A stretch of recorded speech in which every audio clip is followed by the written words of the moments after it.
Hi dear researchers, welcome you back in my research channel, and hereby we are starting a series in which I will tell you that how we can use artificial intelligence tools in 2026 to help us in our dissertation or thesis writing or any kind of research paper or report. So are you ready for this particular series? I'm sure that you are ready. So let's start with the episode number 1, and our episode number 1 is based on that how we can talk with AI to get the best research output. So the prompt, this is a prompt for you now, because the orders or the instructions which we are giving to AI matters the most. If the order or the instruction or the request is clear enough, then you will get the best output from the AI. I'm just talking about the simple, or you can say most used AI tools just like chatgpt, Gemini, Perplexity or Claude or any kind of this search engine. Unless you will not giving it an appropriate prompt or appropriate instruction, the data which you will get back from that particular AI tool will not be good. So in this particular episode we are discussing that how we can talk or how we can give prompt to AI for research purposes. So for that I'm going to take you in my slides, because from that you can easily learn about the prompt thing. So talking with AI for research. And when we are talking about AI, we are taking three tools as an example. Let's say ChatGPT, Gemini, and Perplexity. So we have to understand that what is meant by talking with AI. Talking with AI means that we have to give some kind of instruction to AI tool, and those instructions have to be super clear, and we have to learn the art of writing the prompt for research. Okay, so why prompt is a technical, or you can say complicated thing, and why not we can simply use natural language to get the data from research? You can surely write a very simple language on ChatGPT and it will give you back the results. If you will write, okay, give me 5 best topics in 2026, it will surely give you some kind of results, but we are not sure that either those results will be helpful or not, or either those results are the best results which AI could produce for you or not. So we have to make sure that our prompt, our request or our instruction has to be that super fit that the data which we will collect from AI will be absolutely fantastic, and according to us that will be the most relevant one. So we have to learn the art of writing that particular prompt or writing that particular instruction, because only in this way we are going to get the best data out of AI tool. So writing a best prompt considered 5 important elements. First one is role, the second one is request, the third one is example, fourth one is audience, and fifth one is a constraint. So what are these 5 things? We will discuss it one by one, and let's start from the role. Listen to me, dear researchers, AI is a very broad thing. Unless you will not going to ask AI to get in a particular role or to get in a particular shape before answering your query, it will not going to give you back the exact result. It's simply like that, yet you are asking AI to give you the best research topics for 2026, but you are not mentioning that what kind of role you want AI to adopt first. Either the AI is going to answer it as an engineer, or either the AI is going to answer it as a car mechanic, or either AI is going to ask it as a fashion designer. So we have to tell AI that you have to adopt a particular role before answering my question. Either you want to act AI as a seasoned researcher, either you want AI to act as an editor of Q1 SSEI Impact Factor journal, either you want AI to become a postdoc research graduate for you, either you want ChatGPT to become a subject specialist before your answer, and either you want AI to become a field researcher before answering your query. So when you will specify a particular role of AI before answering your query, now you are getting the answer according to that particular role.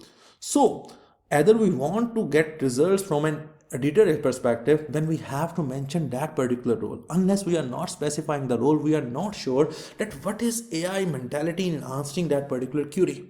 So to lock that mentality, to lock that personality, we have to give AI a particular personality, and I have given examples of 5 research personalities which we can give to AI before answering or asking a research prompt. The second important thing in this particular prompt writing is request. What kind of request which we can give to AI? Our request has to be very much specific. Like we can't ask AI to give us 5 top research topics in 2026. We have to at least mention the niche.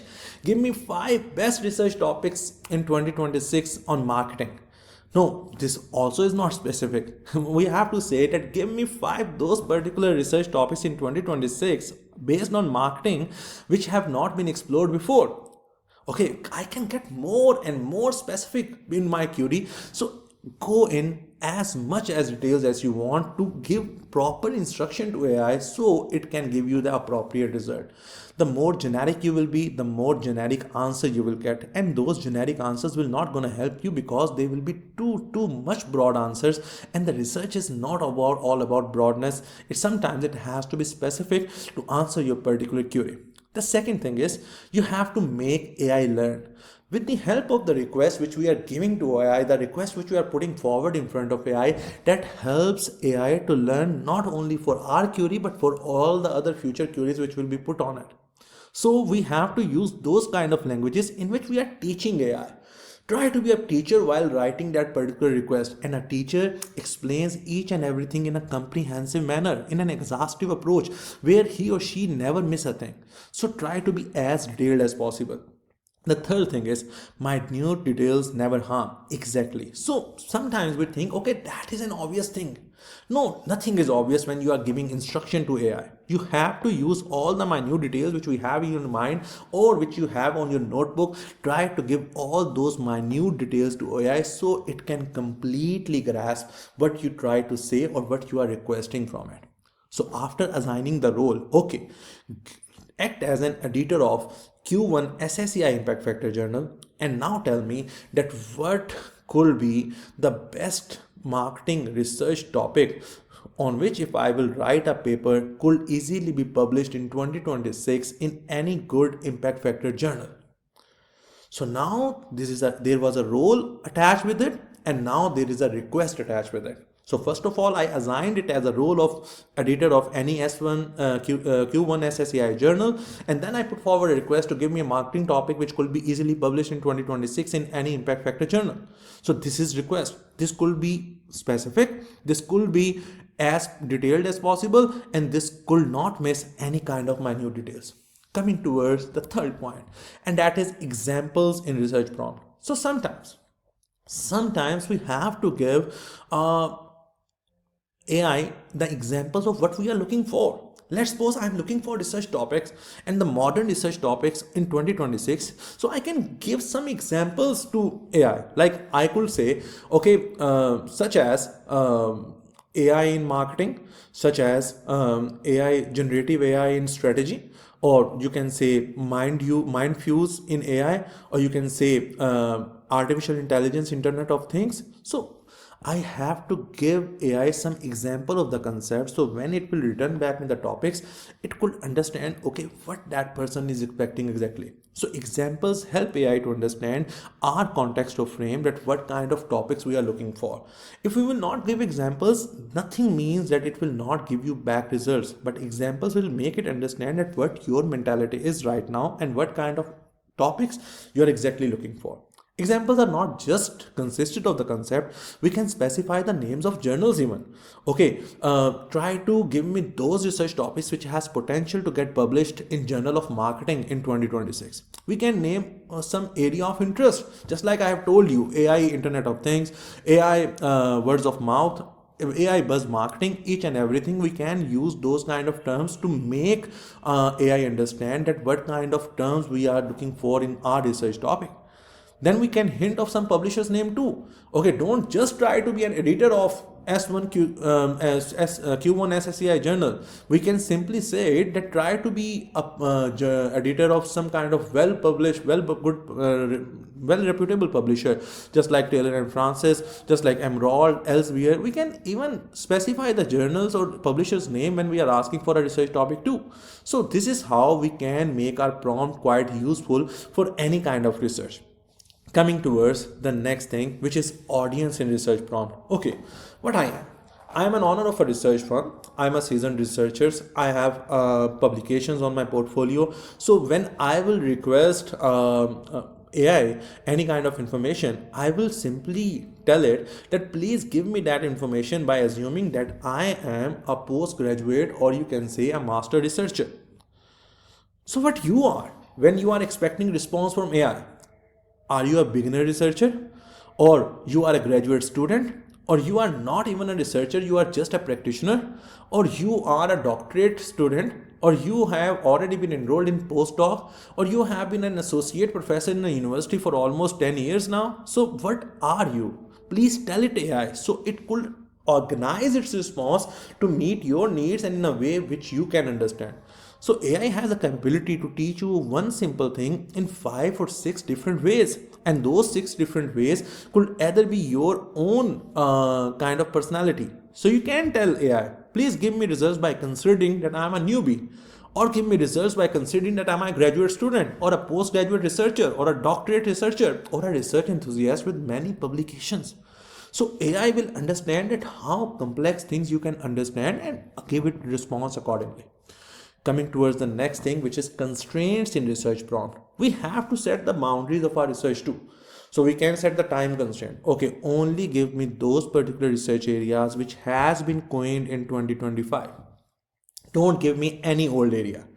We can constrain it according to research availability constraint. Only give me those suggestions about which some past research is available.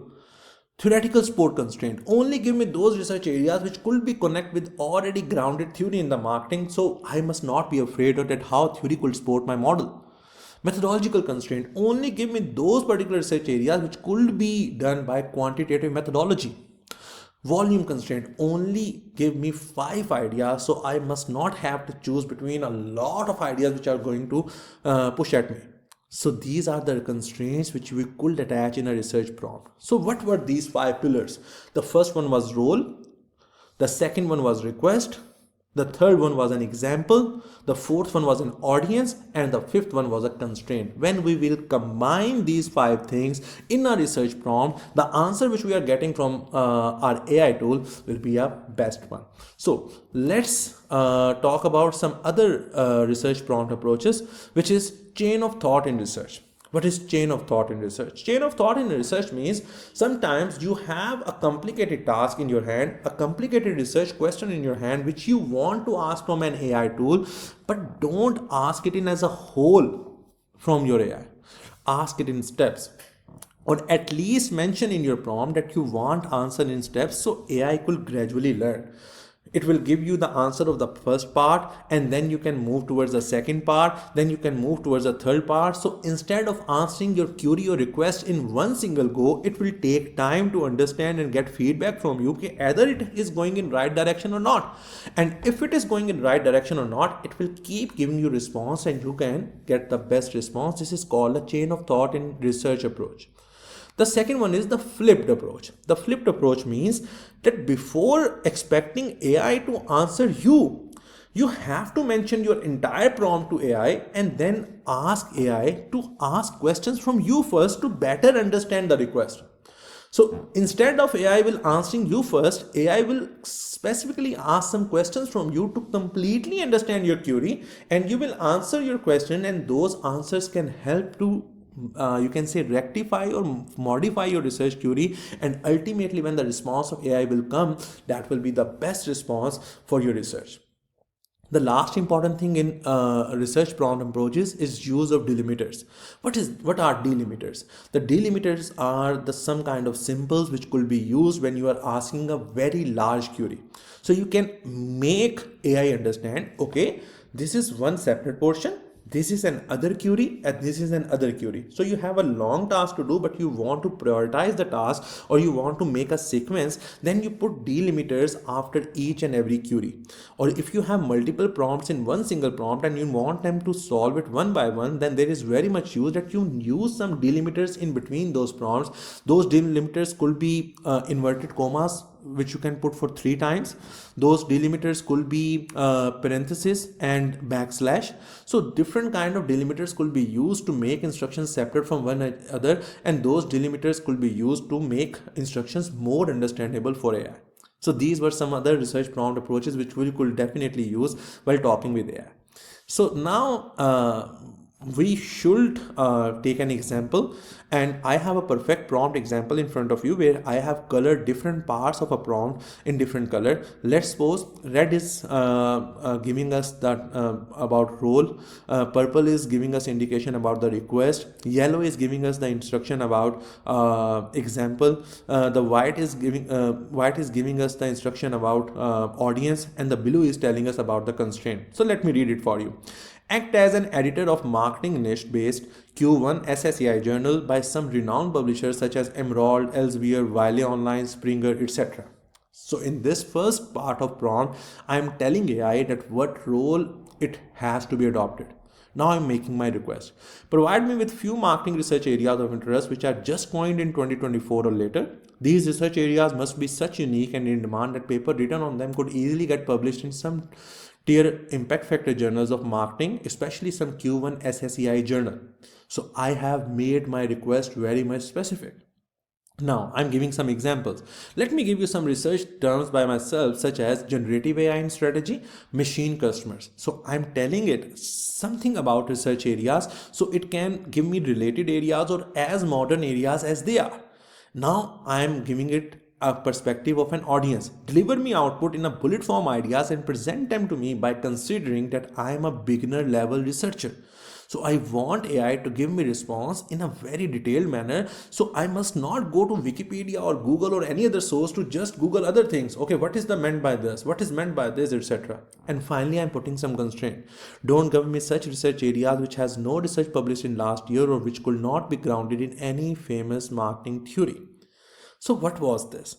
This was basically a perfect prompt which I have given to you, and this perfect prompt can easily guide us that how we can take research idea from an AI perspective. So this was all about our today's session where we have discussed that how we have to talk with AI, how we have to talk with ChatGPT, how we have to talk with Gemini, so we can get the best output from them. And if we are using these particular techniques, I'm damn sure that you are getting the best output out from AI. And this was our very first episode at how we can use AI for our research thesis writing. And this is totally ethical. We have not asked any unethical or any illegal thing from the AI right now. We have simply asked to get help from the research areas. So that's all about today's session. I'm sure that you have liked it. Do subscribe my channel and follow it for the more updates. I'm coming back for the second episode of this particular series very soon. See you then.